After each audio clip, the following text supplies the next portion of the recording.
joined by Suz Chadwick, personal branding and business coach. Thanks for joining me, Sue.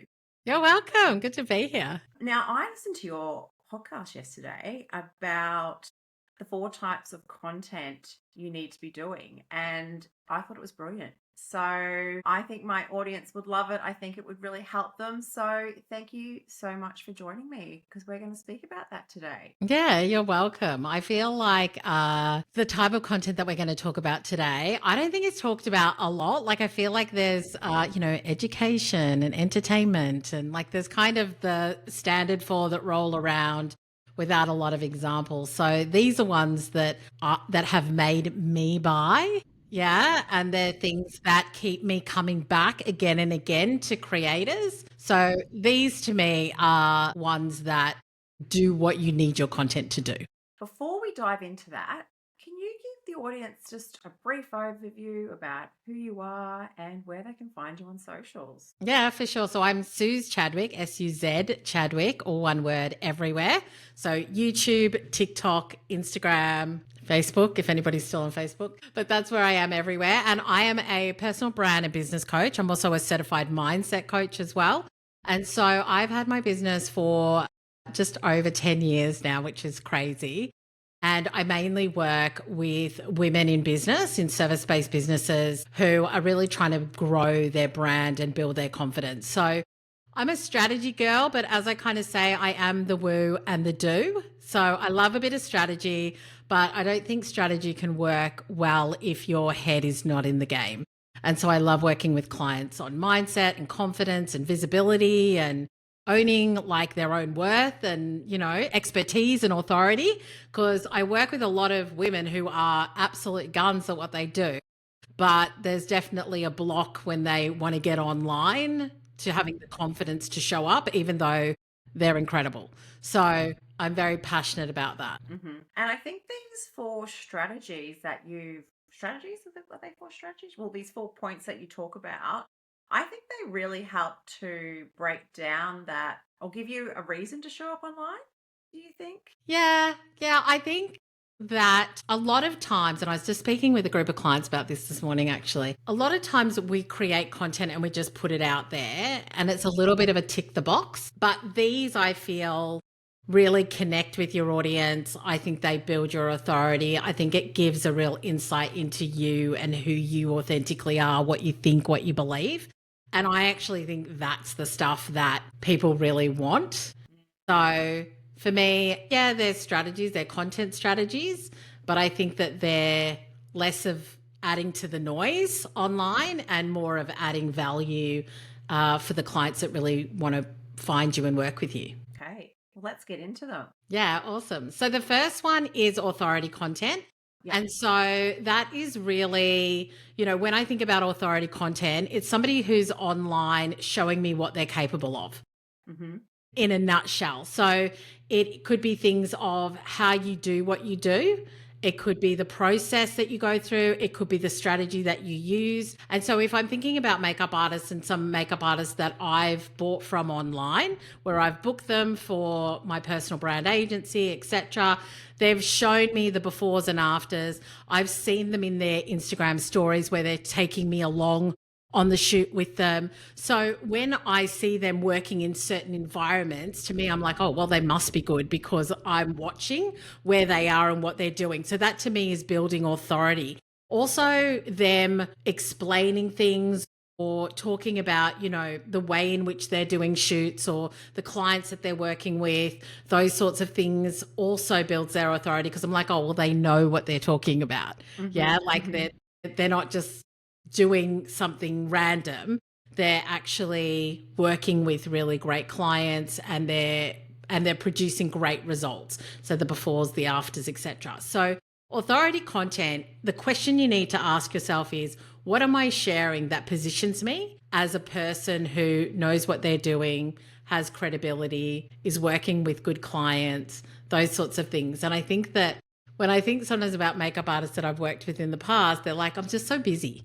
Like I'm so busy when I'm on my shoot. I don't have time to like shoot all the content or whatever. I'm like, that's fine. But even if you could take a minute, like a few minutes here and there, you don't need to be on all the time but it really does add value to your brand when you show the behind the scenes of like what you're doing and who you're working with. And I know even for you, you've worked with some pretty incredible brands, which once again builds authority. Like brand association is really powerful. Yeah. You know, it's one of the reasons why a lot of people have got like logos on their website of the brands that they've worked with, because it Yeah. builds instant authority. Yeah. And so I think that's just really thinking about how you can do that on your socials or wherever it is you're sharing content. Hmm. How can I build my authority and really show what I'm capable? Is something else that comes under that, is it testimonials? Is that brand authority? Does that fit somewhere else? Yeah, absolutely. So your authority can be the testimonials that people have given you as well. And so I feel like that, if I'm thinking about your audience, that before and after the experience, so the brand experience that somebody gave, those sorts of things, yeah, I think that they're really important to authority as well. And I think that also sharing, so outside of your industry, but for me as a coach, affirmations that people have had, results that they've had, successes that they've had, like we buy when we see other people having that success or that result or that transformation. So really think about, you know, it could be what are the challenges that somebody's facing? How did you help them through it? For me, it's like what were the mindset blocks maybe that somebody had and how did I help them through it? What was my process? And so I think even things like process can be really great as well, because it shows me that like this is the way that you work and this is what I would need to do to work with you. And when we do that, it actually builds a lot of trust with our audience, because they know, oh, okay, if I want to book you and work with you, this is how it's going to work. And, you know, the way that you work is really professional and whatever else. But yeah, those are some of the key things when it comes to authority content to really think about. Okay. And then you can really present them in whatever format you want on socials, like as a reel, a video, still Yeah. images, however you choose to do it. Yeah. Yeah, I absolutely, you can do that. I'm always going to encourage people to speak. Hmm. Like it could be in your Instagram stories or TikTok or wherever it is you hang out. Images, I think, are really powerful. But I think that when you speak to camera, it builds a relationship. And I think a lot of people don't always think about that. So, me hearing your voice, seeing you working, you explaining how things work, that builds a lot of trust and a lot of stickiness. I like to talk about stickiness because it makes me feel like I'm getting to know you. And I'm sure everybody's heard a lot of times we don't know the difference between in person and real life when we're seeing somebody on camera all the time. And so it makes them feel like they know us. And so Yes. that's another thing that I think makes the buying process shorter as well. Mm. Like even when I think about makeup artist that I've booked here in Melbourne a couple of times for BVC shoots, it was her stories and the behind the scenes and all of that that kind of got me hooked on her stuff. And I loved the look of what she was doing as well. Yeah. But because I saw her, I'm like, I feel like I know her. Mm-hmm. Yeah. Parasocial relationships, isn't that? Percent. Yes, yes, yes. So, what are some sort of things people can think about to maybe some homework, some things maybe they could jot down to maybe get the ball rolling? Because I feel like action steps are really important when it comes to this kind of thing. Yeah. I think you just knowing as well, like, okay, what is it that I want to show? Mm-hmm. And kind of having that process for yourself. So when I think about if I go on a shoot with some clients, I think about, okay, let me shoot the environment before everybody gets here. Let me get on socials and talk about what I'm doing today. So today we're doing a shoot with like 5 clients. The purpose of it is this. I think, you know, if you're wanting to do a shoot, these are some things to think about. Expertise. Yeah. Like I'm not just being like, here I am. It's like, if you want to do this, here are some things that I do. These are some things to think about, how you can plan. And so even just having that in your own mind, like, let me tell the story of what I'm doing today. Let me show you where I am. Let me show you my setup. Let me talk about maybe the brand or the client that I'm working with if I'm allowed to. And so you just starting to think about the types of stories that you want to share when it comes to authority building, I think is really worthwhile. The other thing I'd say is that if you are working with some recognizable brands, then also talking about that. Yeah. even just like even before it happens, it's like really excited. I'm going to be working with this brand in the next couple of weeks. Like how did it come about? And what's the shoot going to be, or what's going to be happening? And so, if I was going to be speaking at an event, say, because I'm a speaker, if I was going to be speaking at an event in a couple of months, then I might be like really excited, going to be speaking on this stage. One of the things I'm going to be talking about is X, Y, and Z. And as a speaker who speaks at conferences, authority plug, yeah. Like it's, once again, it's kind of positioning you. So you could say something like, really excited to be working with this brand in a couple of months. It's something that we've been working on for a while. And so, as somebody who works with big commercial brands like this, one of the things that I always say is X. Mm-hmm. Yeah. So in your mind, I want you to think about, what are the authority points I could be sharing? How could I position myself as somebody who works with these types of clients and shares the process of the way that I do that? And so even just sitting down and mapping that out for yourself means that when if you're ever wanting to create content and you're like, I don't know what to talk about, you could think about, okay, what's my list around authority content? What's my process? Who am I working with? What's something really interesting that I learned or did the other day that I think is going to be helpful for, people who are thinking about booking me? Yeah. Yeah. Yeah. And if someone's listening and they're just terrified of going face to camera for the first time, do you have any advice for that? Yeah, I always see it as a muscle. So, for example, it is, you might take a photo of yourself and write on the screen. That's like visibility 101, where you're showing up. And so it could just be something like that. And then you might just like be videoing yourself with music over it. And you've written something. So this is like you're just doing step by step, where you're just starting to build your tolerance and seeing yourself online. You don't have to get on and do a TED talk. Like that's not required, but it's actually mixing it up as well. Now, the other thing to think about, and I say this all the time, is that 9 times out of 10, I'll get on Instagram stories in the morning and I'll say good morning. And the reason that I do that is because I know that my audience are online. They're human. They want me to say hello. It's like I am speaking directly to them.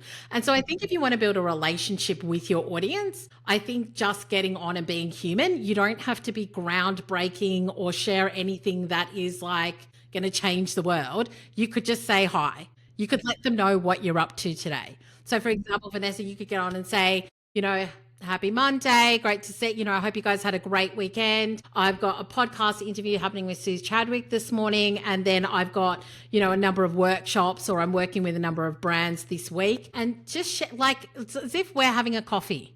And we're having it. And so I think that if you can just start doing those little things, like take an image, do some text, say hi, do a video with some, or with some music over the top, just start to play with it as well. Confidence comes from doing it. Yes. Yeah. So the more that you can do little bits, the more confident that you'll become. And eventually, I'm sure we won't be able to shut you up, which is exactly what we want. Yeah. But it's just really building that. And I've had a lot of clients where even getting on TikTok, or they've never really done video before. One of the things that I got them to do was, I call it ghost recording. And so basically I got them to record themselves several times and send it to me. Okay. So they didn't even post it.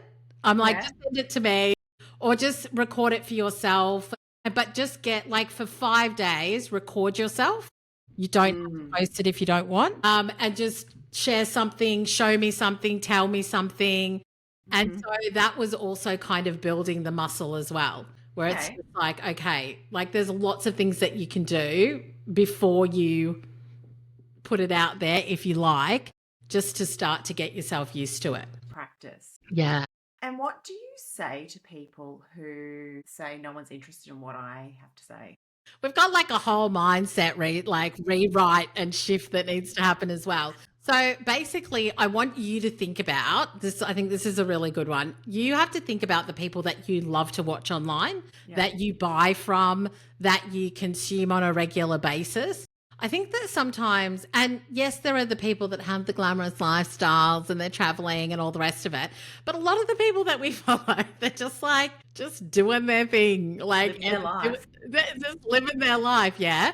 But it's because they start to share it that we come back again. Yeah. Yeah. And Instagram stories, if you are on Instagram, Instagram stories is one of the most consumed elements of Instagram. And even now, I think they said last week is that like if you had a lot of Instagram stories, they wouldn't push them out. But now they're saying they're going to push them out even more. So like post as many stories as you want because like we're not going to penalize you for that because it's actually Instagram's most watched section. Feature and section. Yeah. And so I think it's just really getting into that practice. And so coming back to is my life boring? Everybody thinks their life is pretty boring, but the thing is that other people don't. Yes. And so things that you find every day, blah, blah, like I do, but I do this all the time. Other people would find that really interesting because that's not their life. Mm-hmm. That's not what they do every day. And so, and also when you build a relationship with somebody online, then people are interested in what it is you're doing, whether it's boring or not. Like if I see a friend of mine or somebody I know online and they're out for lunch or they're just having their coffee in the morning, they're having a chat, I feel like I'm connected. I feel like you're talking to me. And so, you know, even things like, you know, sometimes I'll get online, I'll be like, I just need you to know today that you are freaking amazing and awesome and beautiful. And did anybody tell you you look hot? And the reason that I do that is because number one, it's a bit of fun, but it's like I'm speaking directly to one person. And so I just want you to think about, you don't need to have an exciting life in order to have a relationship with somebody, in order to build like your brand online. There'll be times I'm sure where there's exciting and fun things happening, but it's okay just to connect because that's what we're looking for. We're looking for connection. Okay. Excellent. That was great. Thanks, Suz. That's okay. What is our next one? Yeah, so the next one, which is one of my faves, is your personal brand content, which is kind of what we've just been talking about as well. Yeah, which is, so obviously personal brand. I mean, I've been talking about personal brand for 10 years, but it's exploded now. And so it's really, once again, building that connection and showing different parts of your life, your work, etc. Now you get to choose how much you show, what you show. If there are people like, I don't want to put my kids online, don't put your kids online. Like, you know, whatever it is that works for you. But I think that it is just really thinking about, how do I bring somebody along on the journey with me? How do I allow them to become kind of part of my life and what it is that I'm doing, like professionally, personally, etc. So there's a few people, and they're more product-based businesses as well. But Grace Beverly, who owns a number of businesses, she's in the UK. She's just had her wedding. I've been obsessed with it. She's got like 5 companies, I think. She's like, she's a bit of a she's a bit epic.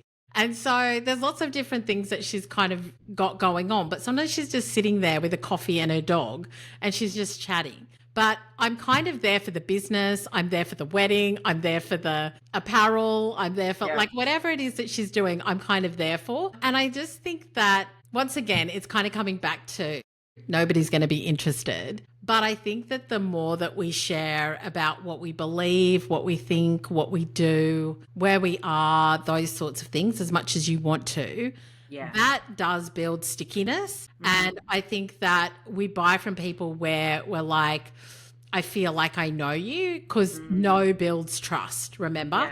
And so if all you're ever sharing is one dimension, it's okay, but it's potentially not going to work as hard for you as what your content and just you being you could if you showcased more of yourself. Now, for those who are in Australia, we know Brittany Saunders from Fate the Label. Yes. And she's obviously got a huge personal brand. Yes. And a lot of it's got nothing to do with her. Fate the Label, like she's dancing in the warehouse, or she's talking about business on a podcast, or whatever it is that she's doing. It's, you know, it doesn't have to be about the business as well. And I think that sometimes we've just got to think about, what is it that you love? When I talk about personal branding a lot, I do talk about identifiers. And so, for example, for a long time, I've got to change it, but I haven't found a brand that works for me. I used to be a Gorman girl. And so I used to be very bright colors. And whilst I still love that, it's not really my vibe anymore, but it was a definite identifier of my personal brand. I would have people that would send me images and of like new Gorman things and be like, oh my God, this would look so good on you. It had nothing to do with my business. Yeah, Yeah, it had to okay. do with They me. felt connected to you. They felt connected to me. Or they would Yeah. buy something from Gorman and then they would send me a picture of themselves Wow. because it was part Amazing. of, yeah, because it was part of my personal brand. And the other thing is, I talk about lychee martinis. So Mm-hmm. my entire life I have traveled the world to find the best lychee martini. I have photos of myself in many bars around the world with a lychee martini. And so Yeah. then I get random people that are like, I was at a bar and I had a lychee martini and I thought of you. So personal brand is when you build something that, yes, can be about your business, but you build it in a way that makes people think about you even when you're not there. Okay. Yep. Yeah. So when I think about makeup, I think about you. Yeah. When I think about workshops, yeah. One of my other clients, Sheridan, who owns Mama West, Yes. when I think about hair and I think Yeah. about like really out there, like incredible, really different, Yeah. I think about her. Mm-hmm. Yeah. And so you've also got to think about when it comes to your personal brand, it is like the everyday, it is your story. Like your personal brand story is a really important one. I always say, whether it's Amy Smale from Odd Muse, which is a UK brand that I'm obsessed with. I follow her story and everything she does online. And I know her brand story. I know exactly how she started the brand. I know how she took it from zero to now 25, $30 million. I know Gary Vee's story. I know Alex Hormozi and Layla Hormozi's stories. Like your brand story is also a really big part of your personal brand content. And so it's sharing that story. Like, how did you get to where you are? Why did you decide to do this? How did you kind of come to be here? And then as you grow and things happen in your life, that becomes part of your brand story as well. And so I think that from a personal brand perspective, you've got your you every day, what's happening. Yeah. You've got your personal brand identifiers. What are unique things about you that make people think about you when you're not around? Mm-hmm. You've got your brand story as well, which people associate and know, and it builds this connection where it's like, I know exactly how you got here. And I know that, you were rock bottom and broke 3 times before you had success and all of these sorts of things. Like we don't forget that.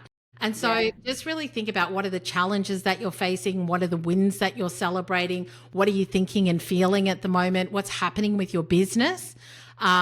Even for you, Vanessa, you were in Melbourne and then you decided to move to Sydney. Like why was that? What happened? I know that you've talked about other aspects of your personal life and journey. And so I think that once again, you get to choose what it is that you share, but don't underestimate the power of your personal brand story and the journey that you're going on as well. Like people love to be a part of that. Do you think it has to be really deliberate, or like do you really need to sit down and think about it, or is it just sort of something that happens organically, like your personal brand story? So I think that it depends on how you use it.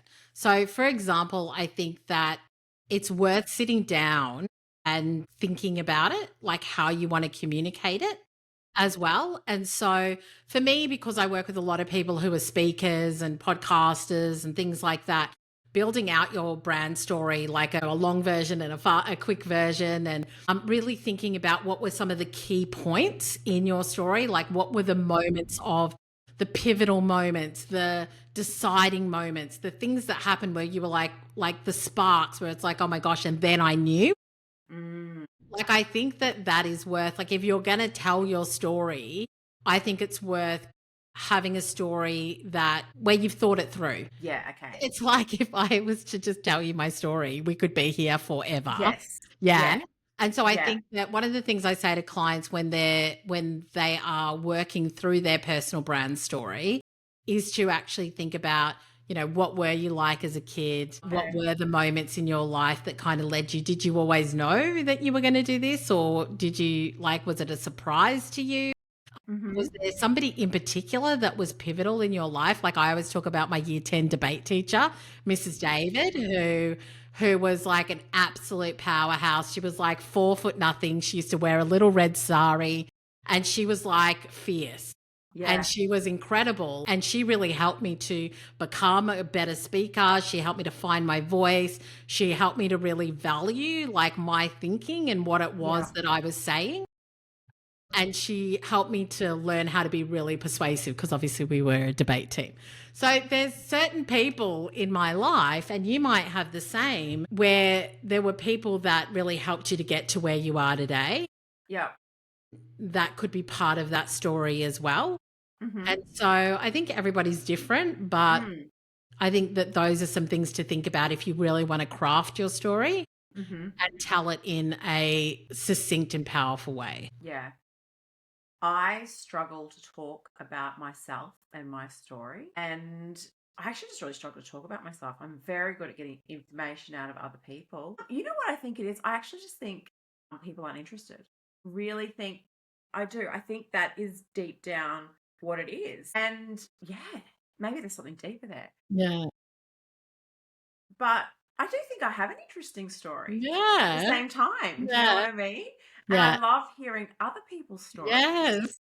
Like, I really love hearing other people's stories. I have a podcast really listening to other people's stories. So, yeah, I think for me, an exercise, I really could sit down and think about my story and come up with a few talking points that I could even just store in my phone, and I don't know, just revise before maybe I go into a situation. Have you shared your brand story on the podcast? Possibly, maybe when I did my interview, but it's not something I do a lot. But like this is why I wanted to talk to you about this, because when you said all these points, I was like, it makes it easier.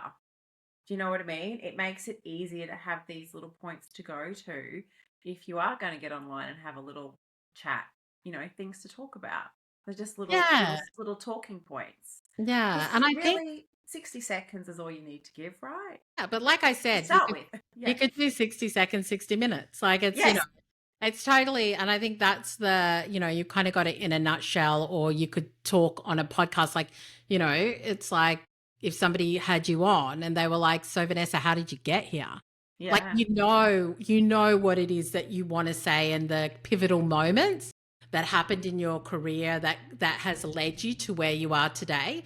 And I think another thing around personal brand story is it's the journey, it's the pivotal moments, it's the people, but it's also the lessons. Yeah. It's like the realizations. And so I think Yeah. that, the homework from a personal brand storytelling perspective is to sit and work through those things that I've just said. Yeah. And really think about, and you could just list those down and have a thought and have some thoughts around them that you could kind of come back to. But I do want to touch on what you just said before. And this is something that I work with a lot of clients on. And I think it's a really important element for any business owner, is that your story matters. Yeah. Yeah. And if you ever catch yourself thinking, who would be interested in this? Like, this is not interesting. Just know that it's interesting to the right people. Yeah. And the second thing is that your story is part of your brand. And so I think we have to value our brand in order to put it out there. Like I always talk about building a brand that sells for you. If you want to build a brand that sells for you, these are key elements that you need to have, which is my story matters.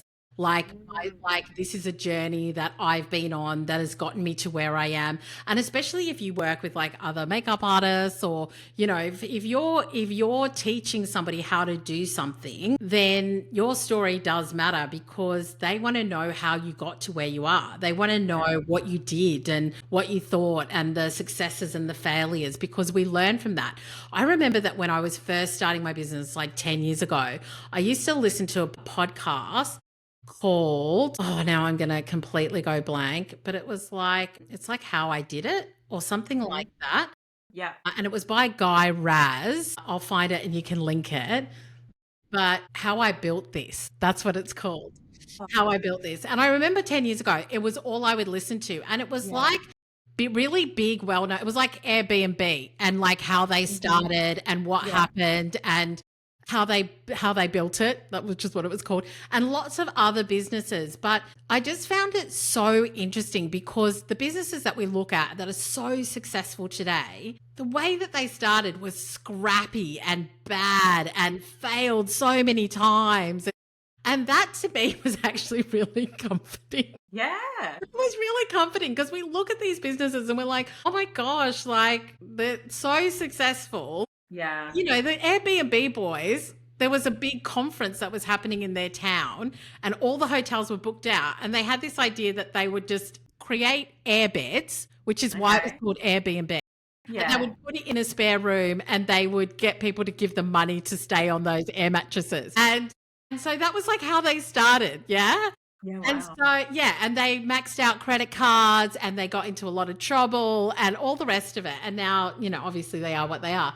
But I just think that your story can be that for some other people who are just coming up now. Where they're just like, oh my God, like, yes, sometimes it's hard. And yes, sometimes you fail. And sometimes it doesn't go the way that you want. But if you learn and you persist and you, like when I listened to Vanessa's story, like, oh my gosh, like, yes, I want to be where she is now, but maybe I'm only a couple of years in and or I'm starting out, and like that's so inspiring. And so I just want you to know that even though you don't think it's of value, if somebody's listening, it's really, really valuable to somebody. Yeah. I mean, I love people's stories. Yeah, so, exactly. Yeah. Yeah. Okay. What's the next one? Our next one is value teaching. Yeah. So this is something that everybody already knows. Yes. Yeah. And I do think it's a really important one because when we can see somebody's expertise and they're sharing, you know, real examples from their experience or sharing stories that, you know, illustrate a certain point. I am a bit of a makeup girl. I do love watching the TikTok girls, you know, show me how to do my glam and all the rest of it. I do too. I love watching people do makeup. And so, you know, you've kind of got people that just kind of show you. I love people that test. So, you know, somebody who's my age with similar skin type, testing different products. And I'm like, oh, okay. I'm like, that's probably a great product for me because I've got really dry skin and, you know, I'm older and all the rest of it. And so value and teaching content can really build your authority as well. Okay. So I think that, you know, all of these kind of feed into each other. But I think that if you can really think about what am I doing today that could really help either a client or another makeup artist, if we're talking about your audience, then that can really help you once again to show like what you've done and what you know and, you know, how you can help. And we'll always come back to people that are helpful. Yes. Yeah. So if we're talking about that stickiness as well, it's like I always go back, like, you know, people come up in my algorithm who I watch often because I find them really helpful. And so there's certain makeup artists that I follow online where I'm like, I always love what they got to say. I always love because they're always teaching me something new. And so if they had a product, if they were doing something, I would probably be interested. Yeah. You know, so I think that, and the other thing that I will say with that, and I'm just thinking about Shelby Ann for anybody who's on TikTok, the Shelby Ann effect, like that has her just teaching everyday people how to do their makeup has now got her on huge brand trips with L'Oreal and, you know, in New York and things like that. So all of this, like when you show what you're capable of, there's so many different ways that it can pay off. Yes. It can build your audience, which builds your influence, which builds your brand, which can build your bank account, you know, because you're teaching and showing what you know. And it was so interesting when I was talking to clients this morning.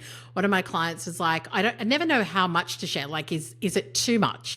And I'm like, no, you can never teach too much because the thing is that a lot of times there are people that there'll be people that learn from you and there'll be other people that are like, can I just work with you? Or can you just do it for me? Or, you know, the people that are just like, you're amazing and I love watching everything that you do, but I'm not going to do that for myself. Yes. Which, you know, and so you're always going to have those audiences where they're just like, I feel really connected to you, so I want to watch everything that you're doing. If you recommend something, I'm going to buy it. And then there's people that are just like, I just want to work with you. Yeah. So you've kind of got your different buckets of audience as well. if you teach what you know, I think that it always pays off as well. The only caveat that I would have with that is that people who are just always teaching and they're not showing their personal brand, like their personal brand content, they're not doing any authority content. You know, one of the things I say is that if you just ate the same thing every single day for every single meal, it would get really, really boring. And the same goes for your content. So Yeah, it's really okay. thinking about, and you can decide where you do this and how you do it. But it's like I can do some of my personal brand stuff behind the scenes on stories. I can do some authority content, you know, where I'm showing a really happy client or whatever, testimonial, etc., in another way, and then I'm going to teach you to. And so it creates this variety as well that really helps your clients to feel like there's a lot that they can come to you for. Yeah. And another thing I think of with the education thing, you can repeat the same thing over and over again in different ways because I've been doing makeup for how many years? Like, how many more ways can I watch someone do makeup? But I still want to watch it. You Yeah. know what I mean? So I think one thing I've often thought is, oh, I've already said that, but you can say it again. Yeah. Yeah. Yeah. And the thing is that people will only see like 1/10 of the things that you put out. You've got to Yeah. remember, no matter how many followers you've got, normally it's like 2% of your followers see your content. And Wow. so, and also, if I happen to skip a day, I missed your stories, I didn't hear what you said. So, you kind of have to, if you're selling something, you need to sell it 10 times more than you're selling it now. And Yeah. if you're teaching something, you can teach it over and over again in lots of different ways. And Yeah. so, I think that, you know, the way to get off the hamster wheel, the content hamster wheel, is to know what it is you want to be known for, know Okay. what it is that you're talking about, and thinking about, okay, how do I want to build my authority? What do I want to share in my personal brand? What are the things that I love to teach and that I become known for? Mm-hmm. And then Mm-hmm. it makes it easy for you to create. Yeah. And the other thing that I'll say here, and it's totally, once again, up to you how you do this, but think that because majority of platforms are video based, and this is another reason to get really comfortable on video, is that when I create, say, my YouTube video, we'll then cut it so that then sits on YouTube. We strip it for the podcast. We then cut it into snippets, which goes on Instagram, TikTok, and Shorts. And so I also just want you to think about, is there a way that you can create so that you get more out of it? I always talk about Mm-hmm. squeezing as much out of your content Mm-hmm. as you can. And also, like you said, yes, you can do all of that repurposing, and then you can also talk about it again in a different way. Yeah. Yeah. Yeah. So I think also taking a step back and saying, how do I want to build this? Mm. Like, you don't have to overthink it. Yeah. Yeah. But it's kind of saying, okay, what do I want to be known for? What kind of content would I feel really good sharing? And I think this is another thing I always say is find your flow. Yeah. When are you at your best? Yeah. Like, when are you most energized? Now, for me, I can talk underwater, which is why I have a podcast and I'm a speaker and I'm on YouTube and all the rest of it. But you have to find, like, what do you love? So even something like Substack, if you've heard of that, is Yeah. like the fastest growing written platform online right now, where people are making a lot on there and building huge communities. Now, I'm not a writer. I don't enjoy the process of writing. Mm. So whilst I look at Substack and I think, wow, that looks really interesting, I'm like, that's not where I'm in flow. And so I think Okay. also just thinking about for yourself, what do you enjoy doing? What energizes you? And how Yeah. do you feel like you show up in your best energy? Because that's when people are going to connect with you. I'm not a writer either. And I've often thought, oh, should I do a Substack? And it's just like, no, it's not. It's just not. It's just be coming from Chat GPT. Yeah. So, We don't want that. Yeah. But that's a great one. Because Yeah. otherwise I feel like you feel like you have to be on everywhere, right? Yeah. Like you only just need to be on one place. You only need to be on one place, and it's totally up to you how you do it. We were just talking about having a VA and stuff. And so, Mm. you know, I think that there's very different audiences. And once again, it depends on what your goal is Yes. and what Like kind your of, goal might be to be a bridal makeup artist. yeah. Your goal might be to be an event makeup artist. You know, depending on where you want to work or what area you want to work in will sort of depend on what you're going to do, right? Yeah. So what's our last one? Our last one is my favorite at the moment, which is Mm-hmm. content. And so And so I want you to think about, and I mean, I don't know if it's just me. I get a lot of commentary content in my algorithm because I really like it. And so, for example, you might have somebody who has a green screen behind them, and then we're watching something else happening, and then they start talking about it. So it's commenting and commentary on specific things. So, for example, I don't know, have we got Melbourne Fashion Week coming up? Has it We been? do. Okay. Oh, it's coming up. Yeah. Yeah. So, for example, there could be a runway show or there could be something that you see online and there might be a certain look about the makeup. Yeah. Yeah. And as a makeup artist, you could save that video and you could say, this is what's coming in this season when it comes to makeup. So, how could you do this yourself? So, for example, it could be commentary on what's coming into season, new launches on products and what you think about it, testing it, etc. You could be talking about what some brands are doing that's really interesting and different. And so when we're looking at commentary content, it's really sometimes about curating interesting things that are happening that you have an opinion on. And so, once again, I feel like a lot of what we're talking about does build authority as well. Like when I look at somebody who's doing a lot of commentary content, I see them as an expert in their industry because they're commenting on bigger things. So I love watching people that talk about brands. Yeah, what luxury brands are doing right now, or the fact that Loewe is like going crazy on social media because they've broken all the rules when it comes to social media branding for luxury products. And I'm just like, I eat that stuff up. I'm like, that's so interesting. I would like, tell me more. And so I think that thinking about what is my opinion is the question when it comes to commentary content.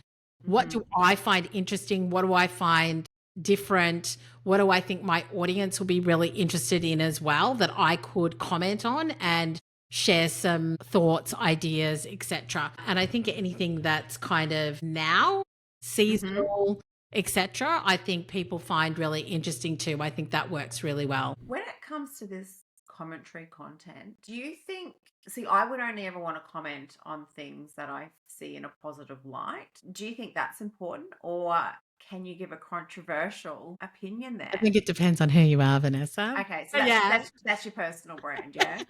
So you might be controversial. Yeah. Okay, And I think cool. you've got to decide. Yeah, I think you've got, and it's an interesting one because you're going to have people that might agree and might disagree. And I think that this is a really big thing as well when it comes to building your brand, is that you've kind of got to not care. Yeah. Yeah. So you've kind of got to have thick skin as well if you want to go controversial. Yeah, okay. Like if you're like, listen, I disagree with the industry on this particular thing and I'm going to say it, like go for it. Go for it. But then you've also got to be fine with people who disagree with you. I really don't have any thoughts about people that disagree with me because the world is made up of a lot of different opinions and this is my opinion. This is what I think, and the right people who want to believe what I believe will like follow, etc. And if people have got other thoughts and opinions, I'm like, yeah, cool. Yeah, okay. Yeah. So I think you've just got to think about, as part of your personal brand as well, do you want to be controversial? Do you want to be opinionated? And we do love people who have an opinion as well. So I mean, I guess when I was thinking about the commentary, I was thinking, because Margot Robbie is back out in the world after having a child and doing a movie, and my gosh, she wore an outfit recently, and I know the dress, the naked dress. Yeah, and she looks spectacular in my opinion. Her hair and makeup. I guess what I'm saying is I would never put commentary up where I thought someone didn't look good. That's but I would put commentary up about, like, say there's something in the industry that's happening that I didn't agree with. So, yeah. I think that's the thing. I think you've kind of got to decide what you want to put out there. And the thing is that you can mix it up as well. Like if you're kind of like, actually, I feel quite strongly about this particular thing, I want to say something, but it's not it's not your normal programming, shall we say? That's okay too. Like it's, if you want to kind of test it out and give it a go, and put it out there, then do it. Yeah. Because I do think that having an opinion like does well as well. So yeah. So, Suze, can you give me a little summary on our 4 points? Yeah, for sure. So when it comes to the type of content that you can try right now, and we'll give you a little bit of homework as well. So we've got the authority content. So share client results, share your own transformation as well. Like what you're doing and who you're working with. I think that that always shows, that you've got stuff going on and you're working Yeah. with great clients, etc. Your personal brand content where you get to decide what it is that you want to share, but it's really building that stickiness and that relationship with your audience too. Think about maybe some things that could be identifiers for you, like what will I see or what will I come across that makes me think of you? Is there a Mm-hmm. particular brand that you love? Is there a drink, dog? Is there a, I don't, whatever it is? Yep. Your value content, which we see a lot, which is teaching content and just showing, what it is that you do and how you do it. And then there's the commentary content, which could be either controversial or just talking about things that are happening in the industry at the moment that Yep. could be of interest to your audience as well. So those are like the four main things that I would say are working really well at the moment. Okay. Is there any kind of like, gosh, I'm looking for rules. Is there any kind of like, just mix it up, do one a day, do whatever works for Yeah, you? absolutely. So I Yeah. think that this is where I think that it's about having a mix. Mm-hmm. I think that it's also like what's happening right now. So, Okay. for example, something might happen like, Melbourne Fashion Week or whatever's happening Yep. in the makeup industry. Obviously, when it happens, then at the time, say something about it. Or, if you're thinking about, okay, what do I want to share this week? Let me share a bit of my personal brand. Let me take Mm. somebody along with me. Let me talk about a brand that I'm working with or something really exciting that's coming up as well to build my authority. So I think it's Mm. just knowing those four things and thinking about what do I want to share today? Let Mm-hmm. me pick one of these things. What's happening right now in my life or at the moment that I think could be really great to share that's part of my personal brand as well. So there's really no hard and fast rules. I think that it's just you being aware of whatever's happening for you Yeah. and thinking about how you can share that as well. But I think just as a general rule, like just taking people on the journey with you, that Mm-hmm. as a general rule, I think kind of does a lot of these things anyway. So if Mm-hmm. you're just taking me along on the journey and you're letting me know about, I worked with an incredible client yesterday. She was doing like 4 different shoots and blah, blah, blah. Or I'm really excited. Like I've got all these trips coming up. I've always Yeah. wanted to like go work overseas. And so now I'm doing that. Like there's a makeup artist that I love. She's from Orange in New South Wales. Okay. And she did my makeup when I was speaking at the huddle up there. And Yeah. she's like, I've always wanted to be an international like bridal makeup artist. And in the last year, she's had a few clients that took her to Italy and took her Yeah. to wherever else. And now she's going to go move to Scotland and go live there for a year or two. And so she's like, I can't wait to take this journey. And so I just think, but because I really like her and I like the work that she does, I'm following on the journey with her. So I Yeah. think just be okay with knowing that whatever's happening for you is actually interesting to your followers. Like Mm-hmm. they followed you for a reason. And so take them with you on that journey and you'll see like that loyalty and that stickiness grow as well. Yeah. Thanks, Suze. Yeah. I'll link to your podcast that you did on this as well because I think it was really great. But thank you so much for coming on and sharing all your knowledge. Yeah, my pleasure. And yeah, feel free to come over and say hi on Insta. That's where I hang out the most. If you've got any questions, let me know as well. But yeah, I think that this just makes it a lot more fun for you and Yeah. your audience. So can't wait to see your content. Thanks, Suze. Thanks.